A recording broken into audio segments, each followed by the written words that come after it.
7장 1절 제가 먼저 읽겠습니다. 바벨론 벨사살 왕 원년에 다니엘이 그의 침상에서 꿈을 꾸며 머릿속으로 환상을 받고 그 꿈을 기록하며 그 일의 대략을 진술하니라.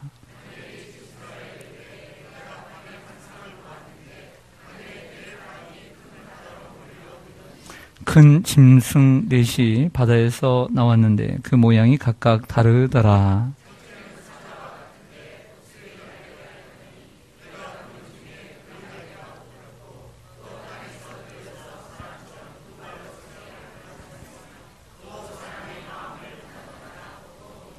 다른 짐승 곧 둘째는 곰과 같은데 그것이 몸 한쪽을 들었고 그 입의 입 사이에는 새 갈빗대가 물렸는데 그것에게 말하는 자들이 있어 이르기를 일어나서 많은 고기를 먹으라 하였더라.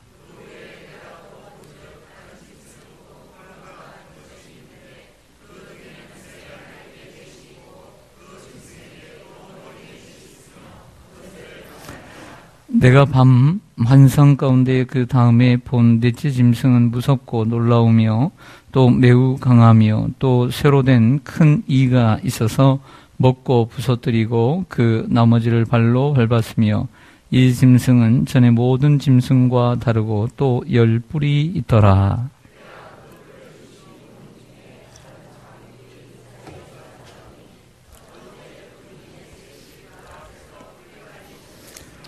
이 작은 뿔에는 사람의 눈 같은 눈들이 있고 또 입이 있어 큰 말을 하였더라. 아멘. 기도드리겠습니다.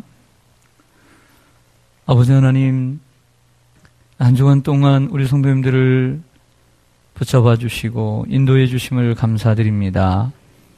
또 가정과 또 일터와 학교에서 많은 여러 가지 환경 속에서도 믿음으로 살고자 애를 쓰며 또 분투하며 여기까지 왔습니다.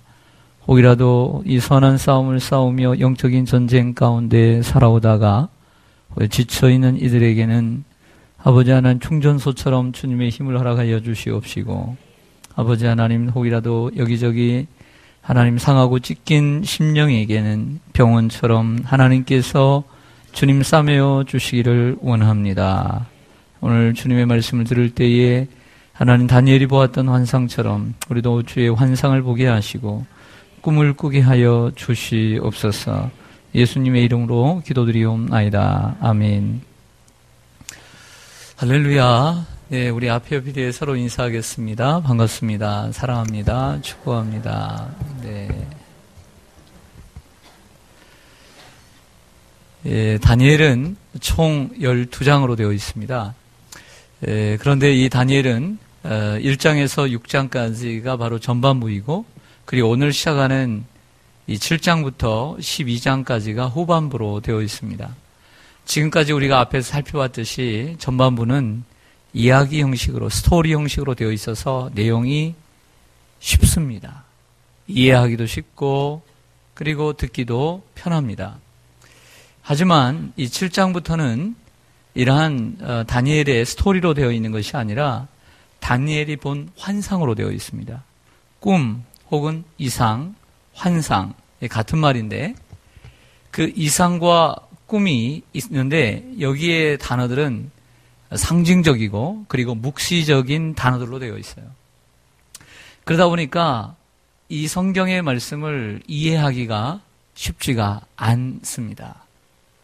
그래서 보통 우리가 다니엘을 읽다 보면 앞에 부분은 이해도 하고 읽기도 편한데 뒷부분을 읽다가는 이게 뭔 말이요? 하고 그냥 후딱 읽고 지나가 버리는 경우들이 많이 있습니다. 이번 기회를 타서 여러분들이 이 금요기도의 시간마다 열심히 나오셔서 이 다니엘의 후반부를 정확하게 이해하고 그리고 다니엘의 후반부의 내용이 무엇인가를 익히 숙지하는 은혜가 있기를 간절히 소망합니다. 이 후에 후반부의 7장부터 12장까지 다니엘이 본 환상은 크게 6장이지만 4개의 환상으로 되어 있어요. 몇 개의 환상이요? 4개의 환상인데 오늘은 그 첫 번째 환상에 대해서 전체는 다 다루지 않지만 기본적인 개관을 다루고자 합니다. 오늘 첫 번째 환상의 이름은 네 짐승의 환상입니다. 짐승을 보았는데, 바다에서 나온 짐승을 보았는데 4개의 짐승이 나오더라는 거죠. 그 짐승에 대한 이야기를 오늘 이야기하는데 그게 바로 첫 번째 환상입니다. 따라서 하겠습니다. 네 짐승 환상. 원래 이 다니엘은 성경은 히브리어 그리고 헬라어 그리고 아람어로 되어 있습니다.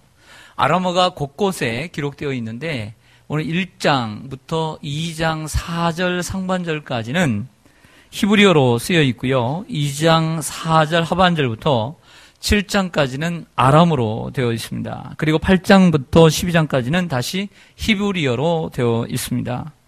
내용상으로 볼 때는 아예 1장부터 6장까지가 아람어로 쓰여 있고 그리고 7장부터 12장까지가 히브리어로 쓰여 있는 것이 어떻게 보면 맞는 것 같습니다. 그런데 이처럼 서로 어긋맞겨 쓰여 있는 것을 보게 됩니다. 그러한 이유에 있어서 여러 학자들은 원래 히브리어로 쓰여 있던 본문을 후에 사본으로 옮겨 적을 때 아람어로 이 부분을 옮겨 적었다라고 얘기하고 있지만 특별한 근거, 정확한 근거는 찾아올 수가 없습니다. 추정할 수 있는 것은 전반부와 후반부가 내용상 나누어져 있지만 그 분기점이 되는 바로 그 7장이 앞에 2장, 3장, 4장, 5장, 6장과 똑같은 그리고 7장까지 똑같은 아람어로 되어 있다라고 하는 것이죠. 이처럼 왜 7장이 앞에 부분과 내용은 다른데 아람어로 되어 있느냐? 그 부분은 내용은 다르지만 바로 이 뒷부분이 앞부분과 서로 연결되어 있고 그 연결된 부분이 바로 이 7장인데 그 7장이 앞에 부분과 똑같은 아람어로 되어 있어서 앞과 뒤를 서로 연결해주는 연결고리를 역할을 한다라고 말할 수가 있습니다. 또 그러한 부분뿐만 아니라 이 12장 전체 가운데서 가장 중요하게 생각하는 장은 7장입니다. 그래서 오늘 이 7장을 바르게 이해해야만이 뒤에 나오는 8장, 9장, 10장, 11장을 전부 이해할 수 있게 되는 것이죠. 그러므로 오늘은 다니엘을 오늘 15번째를 하고 있지만 후반부를 시작함에 있어서 두 번째 큰 과목이라고 할 수가 있어요. 그래서 오늘은 바로 그 첫 번째 시간이다라고 말할 수가 있습니다. 첫 번째 시간은 대단히 중요합니다. 오늘 7장부터 시작하는 내용은 묵시적이고 상징적인 내용을 많이 담고 있습니다. 그래서 어려운데 그 내용을 요한계시록과 연결해서 혹은 스가랴서와 연결해서 해석을 하다 보니까 학자들마다 사실 의견이 분분합니다. 그래서 저는 어떻게 할까? 일단은 먼저 오늘 다니엘서 본문에 충실하고자 하고요. 그리고 여러 가지 상반된 의견들이 있지만 그래도 서로 공통적으로 모두가 서로 의견이 하나 되는 부분은 제가 다른 성경과 서로 연결을 해서 설교를 하고자 합니다. 오늘 먼저 환상은 어디서 보았느냐, 언제 보았느냐라고 하는 것이죠. 1절을 보겠습니다. 1절을 보시면 바벨론 왕 벨사살 왕 원년입니다. 다니엘이 그의 침상에서 꿈을 꾸며 머릿속으로 환상을 받고 그 꿈을 기록하며 그 일의 대략을 진술하니라. 이런 내용입니다. 오늘 1절은 다니엘이 언제 환상을 보았느냐? 바벨론의 왕 가운데 느부갓네살 왕의 손자 바로 벨사살.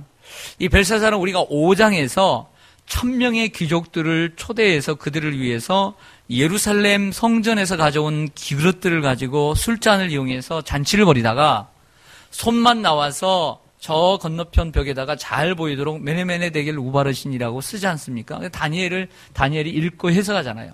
저울에 달아보았더니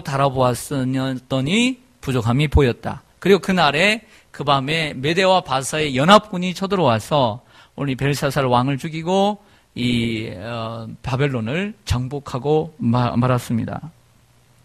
바로 그때를 얘기하는 거죠. 바벨론이 아수르를 정복하고 나라를 이제 제국을 제패한 때는, 제국을 세운 때는 주전 609년입니다.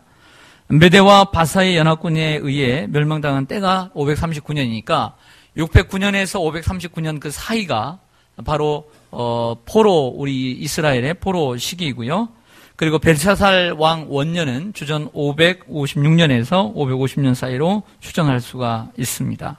자, 어떠한 환상인지를 다시 더 나가보죠. 2절입니다. 다니엘이 진술합니다. 내가 밤에 환상을 보았는데, 앞에는 꿈이라고 얘기하는데 뒤에는 또 환상을 보았다 그랬습니다. 자, 하늘에서 내려오는 것이 있습니다. 하늘에서 내 바람이 큰 바다로 몰려 불었습니다. 자, 우리가 여기 살펴볼 것은 바람과 바다입니다.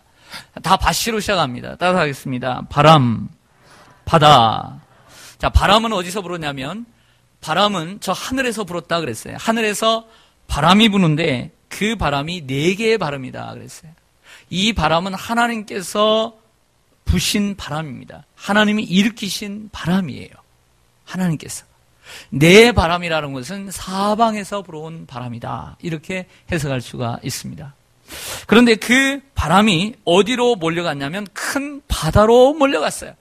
큰 바다로 가서 바람을 불러일으켰더니 그 바다에서 뭐가 나왔더라? 내 짐승이 나왔다. 이런 얘기입니다. 바다에서. 그래서 이 바람은 하나님께서 일으키신 바람이다라고 말할 수가 있고요.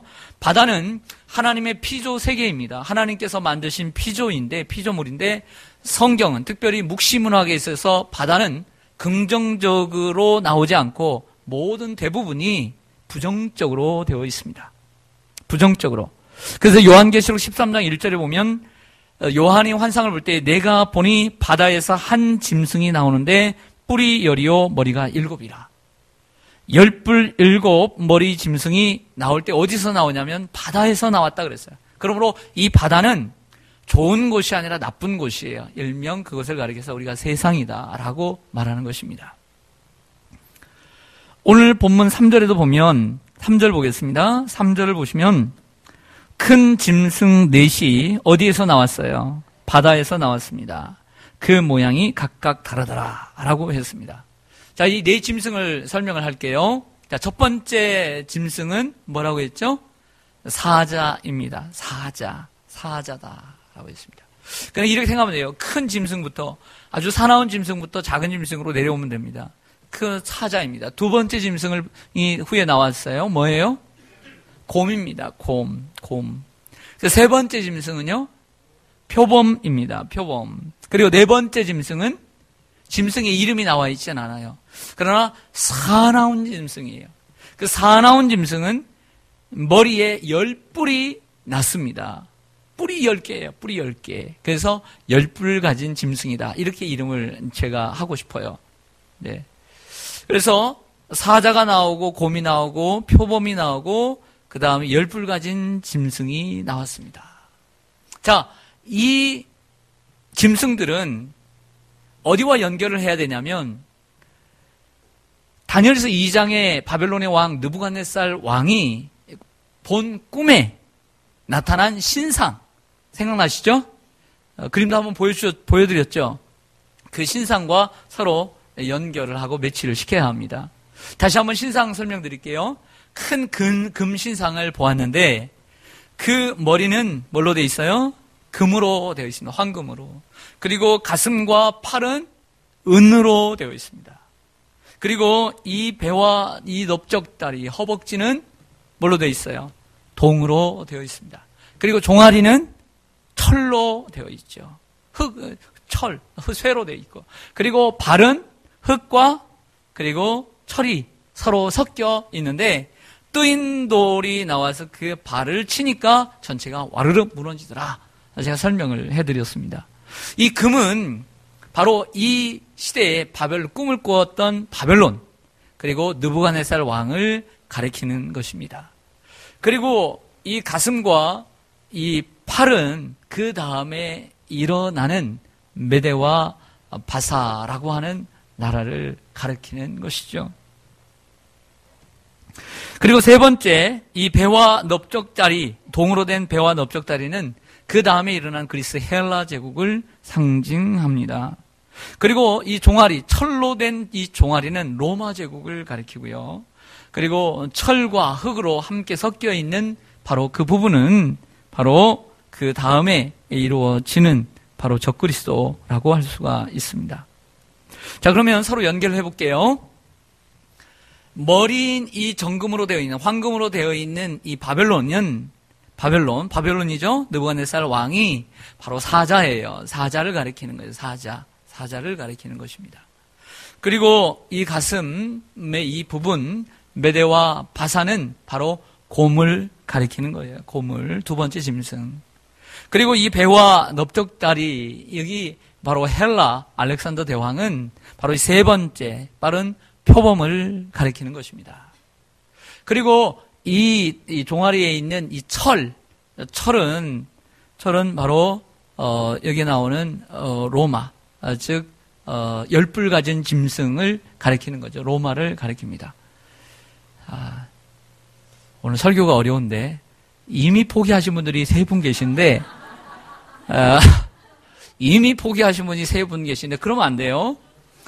하나님께 주신 머리는 자주 쓰면 쓸수록 치매에도 걸리지 않으며 그리고 그 사람의 삶을 또 풍요롭게 만들어 주는 거예요. 초등학교만 나와가지고 그 지식으로만 평생을 살면 그 안에서의 행복만 누리는 거예요. 비록 내가 초등학교를 나왔어도 중학교만 나왔어도 내가 많은 책을 섭렵하고 그리고 많은 설교를 듣고 열심히 배우면 그 지식 속에서 풍성한 삶을 누리며 살아가는 거예요. 할렐루야. 아인슈타인도 하나님이 주신 그 뇌에 7%도 사용하지 않았다고 그래요. 그럼 우리도 할 수 있어요. 아직 포기할 때가 아닙니다. 그럼 오늘 말씀을 잘 들으시기를 바랍니다. 네. 오늘 목사님이 너무 알레고리로 해석을 하고 너무 상징적으로 해석을 한다. 이렇게 보실 텐데 그렇게 보신 분도 계실 텐데 말씀을 드릴게요. 17절로 갈게요. 17절로. 증명을 해드려야죠. 17절로 가면 그 내 큰 짐승은 세상에 일어나는 무엇이다? 내 왕이다. 이제 좀 믿으시겠어요?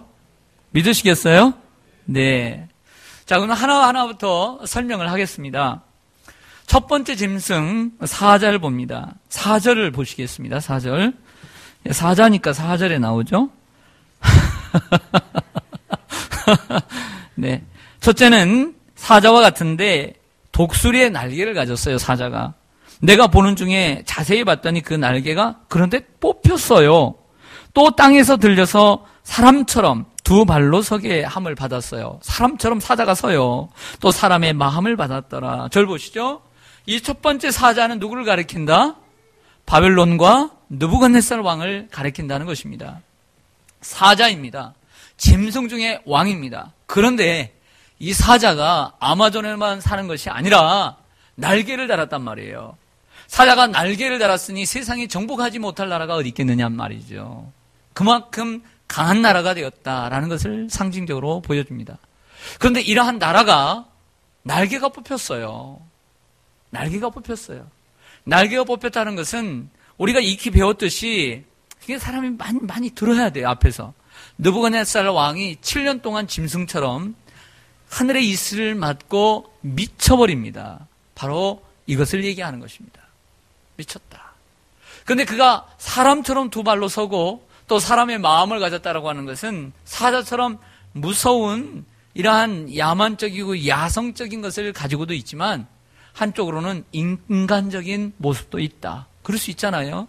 네, 그런 모습을 보여주고 있는 것입니다. 두 번째 짐승이 뭐죠? 곰입니다. 곰 같다는 얘기를 혹시 듣는 분도 계십니까? 곰 같아 이런 말 들을지는 모르겠습니다. 5절을 보시겠습니다. 다른 짐승 곧 둘째는 곰과 같은데 그것이 몸 한쪽을 어떻게 했어요? 들었어요. 곰이 한쪽을 들었어요. 그 입의 이 사이에는 새 갈빗대가 물렸어요. 갈빗대 맛있어요? 안 맛있어요? 맛있죠. 그런데 그것을 이렇게 말하는 자들이 있어 이르기를 말하는 옆에서 독촉하는 이들이 있습니다. 뭐라고 하냐면 일어나서 많은 고기를 먹으라.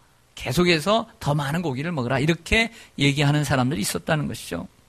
이 두 번째 짐승은 바로 곰인데 메대와 바사의 연합군 페르시아를 얘기합니다. 이 나라는 사자처럼 빠르지는 않지만 곰처럼 탐욕스럽고 곰처럼 미련하며 그러나 미련하긴 하지만 끝까지 그 먹이를 향해서 나아가서 포기하지 않는 이러한 집착성이 있습니다. 그 입에는 세 개의 갈빗대를 물었는데 이 페르시아가 정복한 세 개의 나라를 의미합니다. 이집트, 팔레스타인, 아프가니스탄. 그리고 몸 한쪽을 들었다는 것은 끝내 그들에게 밥이 되는 이 그리스를 정복을 못합니다. 즉 그리스가 포함되어 있는 이 마케도니아 지방. 오늘 이현정 선교사님이 오셨는데 이현정 선교사님 오늘 귀국을 하셨는데 그 선교사님이 계시는 오창희 선교사님이 계시는 그 마케도니아 지방. 그 지방을 정복을 못했음을 상징합니다. 그래서 한쪽 발을 들었다라고 표현하는 것입니다. 세 번째 짐승으로 가겠습니다. 6절로 가보겠습니다. 그 후에 내가 또 본 적 또 다른 짐승 곧 무엇과 같은 것이 있어요? 표범입니다. 그 등에는 새의 날개 몇 개가 있고 4개가 있어요. 그도 날개가 있네요. 그 짐승에게 또 머리 무엇이 있어요? 4개가 있어요. 권세를 받았더라. 여러분 저를 보겠습니다. 자, 바벨론입니다. 그리고 페르시아입니다. 그 다음에는 그리스입니다. 근데 이 그리스는 바로 이 표범으로 상징됩니다. 표범의 특징하면 딱 뭐죠? 그렇죠. 빠른 거죠. 빨라요. 비록 몸집은 작지만 사자보다 힘은 없지만 사자보다 2배나 더 빠른 이러한 빠름이 있습니다.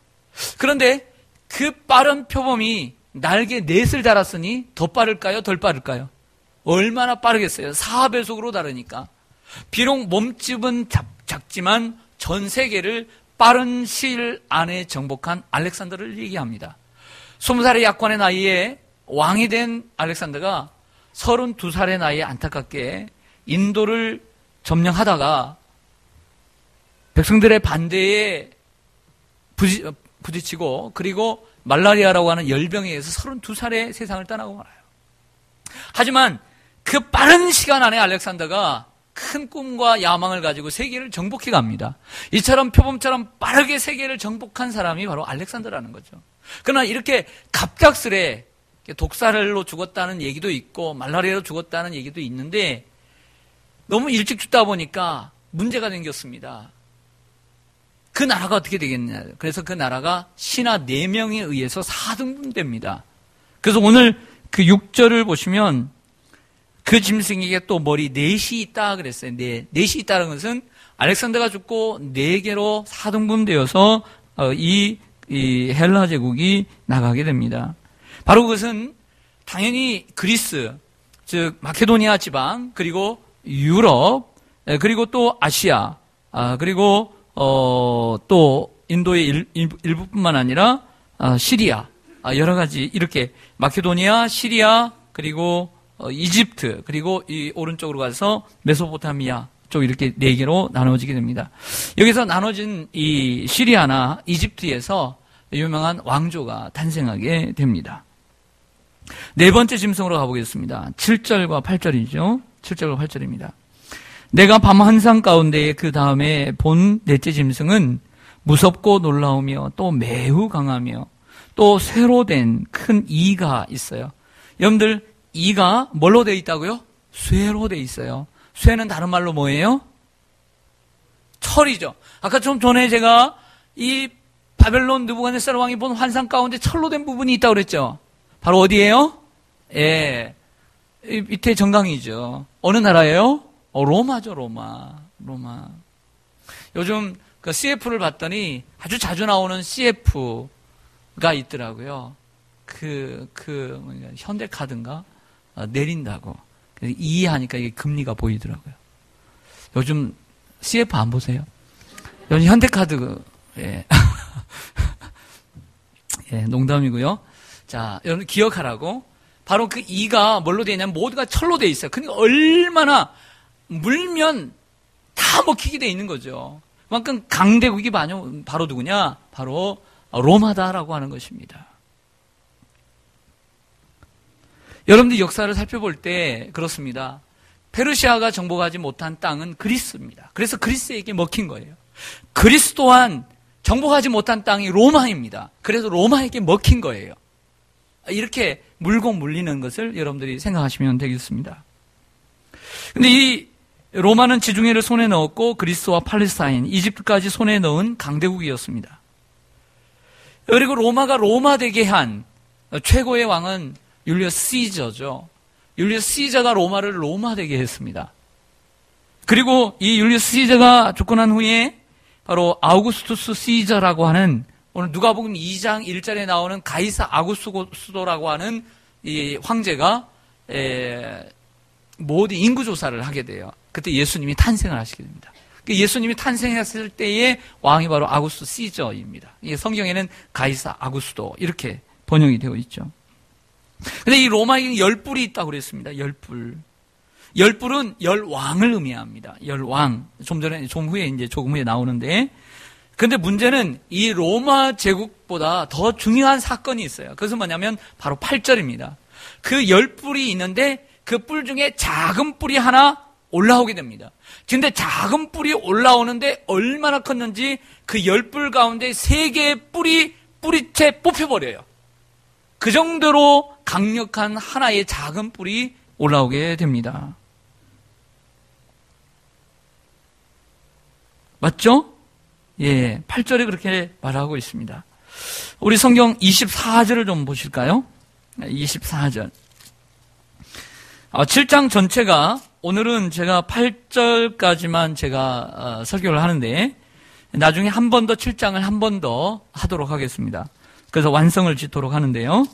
그러면 여기에 로마 제국에 나오는 10뿔은 무엇이냐? 24절을 보시면 그 10뿔은 그 나라에서 일어나는 무엇이요? 10왕이다 나와 있죠? 또 그 후에 또 하나가 일어나리니, 그 하나가 중요합니다. 그는 먼저 있던 자들과 달라요. 그리고 새 왕을 복종시킨다. 새 왕을 복종시킨다는 것은 그가 나올 때 새 뿔이 뿌리채 뽑혔다 라고 할 정도로 강력했다는 거죠. 25절에 그가 장차 지극히 높으신 이를, 여러분 가장 지극히 높으신 이가 누굴까요? 하나님이고 예수 그리스도죠. 그를 무엇으로 대적하며, 여러분들 사탄이요 무엇으로 대적하는 줄 아세요? 말로써 대적해요. 또 지극히 높으신 이의 성도를, 여러분들을 괴롭게 할 것이며, 그가 또 때와 법을 고치고자 할 것이며, 성도들은 그의 손에 붙임바 되었어요. 환난과 핍박을 받는데 몇 때를, 한 때와 두 때와 반 때를 지내게 됩니다. 그 지극히 높으신 이에 대한 내용은 9절부터 14절까지 나와 있습니다. 네, 그 부분은 다음 시간에 하도록 하겠습니다. 여러분들 여기 저를 보시죠. 여기서 주목해야 될 것은 그 로마의 제국 속에서 일어나는 작은 뿔입니다. 그 작은 뿔이 누구냐? 그 작은 뿔을 가리켜서 우리는 예수 그리스도를 반대하고 예수 그리스도를 믿는 신자들을 핍박하는 적그리스도다, 이렇게 이름합니다. 따라하겠습니다. 적그리스도. 예. 당시에 적그리스도가 누구냐에 대한 의견이 또한 분분합니다. 그래서 요한계시록 전체는 로마 1세기 당시에 로마의 상황을 많은 부분 그려주고 있고요. 그리고 그 상황을 비유로 해서 마지막 때에 대한 말씀을 해주고 있다라고 하는 것이 저의 견해입니다.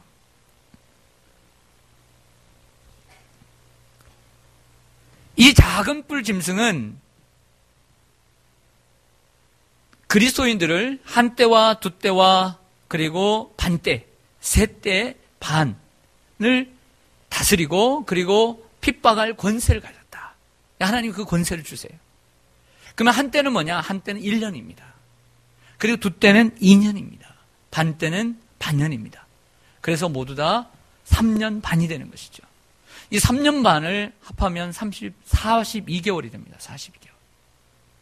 여러분, 그 엘리야 시대를 생각해 보죠. 북이스라엘의 이세벨과 아합 시대에 이세벨이 자기의 종교를 위해서 하나님 믿는 사람을 박해했습니다.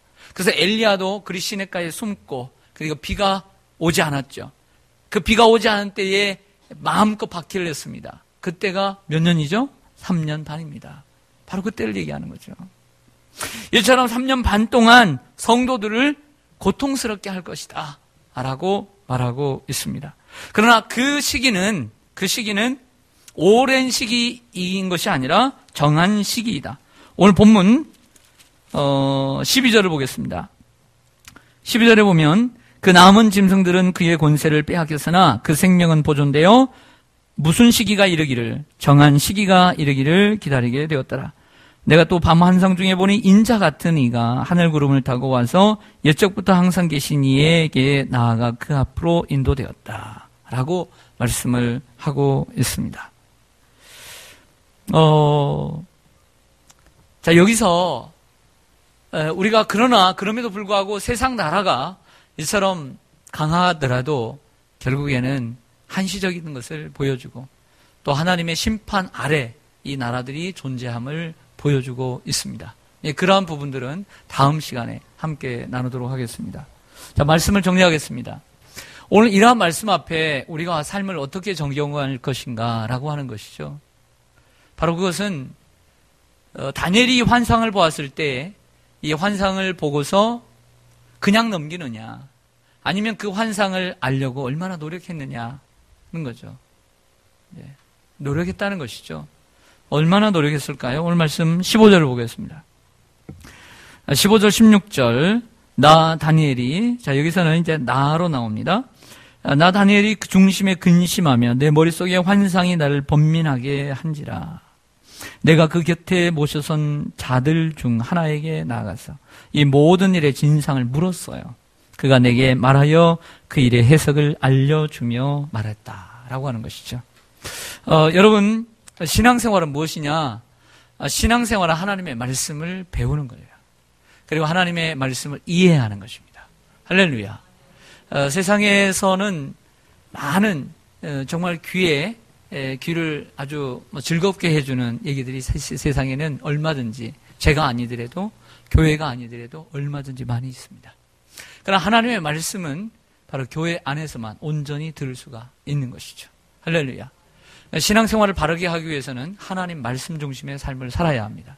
하나님 말씀 중심의 삶이란 하나님 말씀을 배우려고 하는 의지를 가져야 돼요. 좀 더 하나님의 말씀을 깊이 알려고 하는 이러한 자세를 갖게 되기를 소망합니다. 하나님 말씀을 좀 더 이해하려고 하고 어떻게 하면 하나님 말씀을 더 배우려고 하고 어떻게 하면 하나님의 말씀대로 살려고 하는지 그런 노력이 있어야 합니다. 또 하나는 악이 아무리 이 세계의 제국처럼 강할지라도 영원하지 않다는 것을 우리가 알아야 합니다. 그리고 그들이 아무리 우리를 핍박하고 우리를 괴롭게 해도 그들의 시기는 정한 시기이고 끝이 있다는 것을 우리가 명심하고 끝까지 인내해서 승리해야 될 줄로 믿습니다. 기도하겠습니다.